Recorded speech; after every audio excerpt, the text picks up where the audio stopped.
Are you looking for a job, struggling to land the interview, feel like your application isn't getting seen by the right people? Well, this morning we have our Heartland career coach, Joe Shinkuski, here to talk all about applicant tracking systems. Okay, so people may not even know what this is, but other people may, and they might be intimidated by it. So first, let's talk a little bit about what an applicant tracking system is.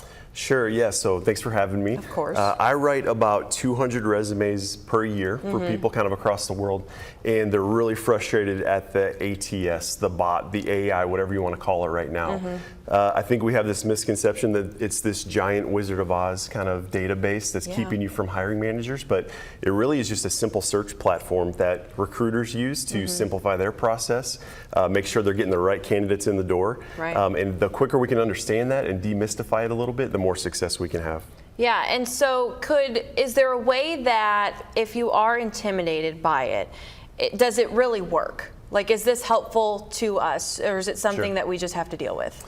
It can be helpful. There are ways to game the system. These bots are not that smart yet. Yeah. So there are ways, that, like I said, if you can get the confidence to kind of get your resume, get your LinkedIn in the right space, because LinkedIn has a whole separate ATS algorithm system that you have to get through.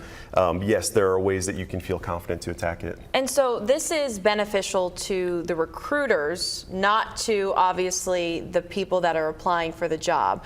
How is it beneficial for a recruiter though? Yeah, recruiters are able to use it because it cuts through the fat for them. So let's say 1,500 people are applying for the same role. Do they really have time to go through 1,500 applications? Right. This gets kind of the cream of the crop to the top, and as a job candidate, that's your goal, is to get populated up to the top of that search. And so what are the biggest mistakes people make when they are applying for jobs online through these tracking systems? Yeah, I think the first thing is complex designs. You know, too many graphs, too many charts, too many pictures in your resume. Think about the Roomba at home that's vacuuming your floors. It gets stuck on the fridge and just can't move anymore. Right. That's what these ATS systems are facing, because they're just not designed to look at those graphics. Streamline your format, keep things really simple. When it comes to keywords, let's say you're after a project management role, make sure project management, that phrase, pops up 7 or 8 times in your resume, and then think about supplemental keywords like project planning, project coordination, cost containment, and make sure that's showing up early and often in your resume too. I feel like this is something that people probably don't necessarily think about, because they assume that, oh, if I make this resume, you know, look really pretty, look really cool, like it'll catch the eye of a person that would like to hire. But if it's going through this tracking system, that's only going to hurt your chances of even being seen by the recruiter or whatnot, which is, that's crazy. So is there a way to completely bypass these systems? Yeah, I think I always talk about networking. That's obviously number one. If you can go around a system and actually get to a human being, that's the best way to do it. I think also making sure that, so you streamline your document, you have the right keywords. Don't overly rely on these systems. You know, I think we give recruiters a lot of flack because it's kind of made the job search process a little colder. As job seekers, we're also doing that when we hit that LinkedIn easy apply button and we just wait for the magic to happen. We have to do our job with reaching out and being proactive. I'm working with a guy right now who came to me with 100 separate resumes that he is kind of customized for each different role.